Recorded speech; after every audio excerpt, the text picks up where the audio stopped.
Fox welcome back to Shanaz in wonderland. പിന്നെ കോൾഡൊക്കെ പിടിച്ചതുകൊണ്ട് സൗണ്ടൊക്കെ കുറച്ച് മാറിയിട്ടുണ്ടാവും, സാറിലല്ലേ.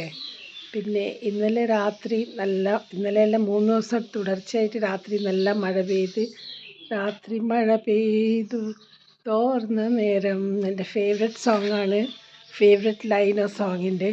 പക്ഷെ നമുക്ക് മഴ പിടിക്കാൻ പറ്റിയില്ല. എന്നുവെച്ചാൽ രാത്രിയല്ലേ, ഉറങ്ങുന്ന സമയത്തല്ലേ. അപ്പോൾ മഴൻ്റെ ആ ഭംഗി ആസ്വദിക്കാൻ പറ്റിയില്ലെങ്കിൽ ആ കുളിർമ കിട്ടി.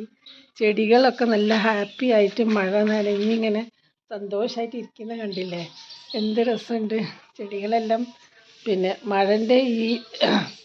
മഴൻ്റെ തുള്ളികളൊക്കെ കിട്ടിക്കഴിഞ്ഞിട്ട് എന്തോ ഒരു അഹംഭാവം പോലെ നല്ല ഭംഗിയിലിങ്ങനെ തൂങ്ങി കിടക്കുക അല്ലേ. ആ ഒരു ഭാരത്തിലിങ്ങനെ നിൽക്കുന്നത് കാണാൻ നല്ല രസമുണ്ട്. ചെടികളെല്ലാം നനഞ്ഞ് സന്തോഷം, ഫുൾ മനസ്സ് നിറഞ്ഞ വെള്ളം കിട്ടിയ പോലെ ഉണ്ട്. നമ്മൾ ചെടി നനയ്ക്കുന്നുണ്ടെങ്കിൽ എത്ര സന്തോഷം, അത്ര പോരാലോ. അപ്പോൾ നല്ല മനസ്സ് നിറഞ്ഞ് നിൽക്കുന്ന കാണാൻ തന്നെ നമ്മളെ മനസ്സും കൂടി നിറഞ്ഞ് വരുന്നുണ്ട്. പിന്നെ എന്തൊക്കെയാണ് കേൾക്കുന്നത്, കേരളത്തിൻ്റെ പേരൊക്കെ കേരള ആക്കി. അപ്പോൾ കേരളത്തിൻ്റെ പേര് കേരള ആക്കിയാലും കേരള ആക്കിയില്ലെങ്കിലും നമുക്ക് വലിയ വ്യത്യാസമൊന്നുമില്ല. നമുക്ക് സന്തോഷം തന്നെ, നല്ല കാര്യം തന്നെയാണ്. പക്ഷേ നോർത്ത് ഇന്ത്യൻസ് ഇതുവരെ കേരൾ പറഞ്ഞ് കരയില എന്നൊക്കെ പറയുന്നത്, ഇനിയിപ്പോൾ എങ്ങനെയാണ് പ്രൊനൗൺസ് ചെയ്യാൻ നമുക്കൊന്നും പറയാൻ പറ്റില്ല. കേരളം അവർക്ക് പറയാൻ പറ്റുമോ, എന്തായാലും നോക്കാം എന്തൊക്കെയാണ് പേരിൽ വിളിക്കുന്നത്. അതിനേക്കാളും വലിയ വലിയ കാര്യങ്ങൾ കുറേ ചെയ്യാനുണ്ടായിരുന്നു.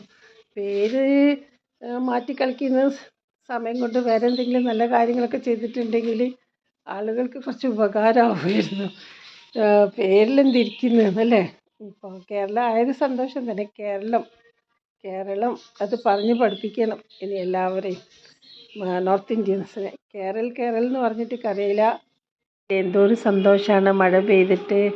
അവരാ ഇങ്ങനെ ആഹ്ലാദിച്ച് കൊഞ്ചി കളിക്കുന്ന കണ്ടില്ലേ, എന്തോ രസമാണ് കാണാൻ. നേച്ചർ എല്ലാവരും കൂടി മഴനെ ആസ്വദിക്കുക, ഞങ്ങളെ കൂടെ എല്ലാവരും, ഹ്യൂമൻ ബീങ്സും നേച്ചറും. പിന്നെ അപ്പോൾ ഇന്നത്തേക്ക് ഓക്കെ, ബൈ, ടേക്ക് കെയർ. ബാക്കി അടുത്ത വീഡിയോയിൽ കാണാം. എൻജോയ്.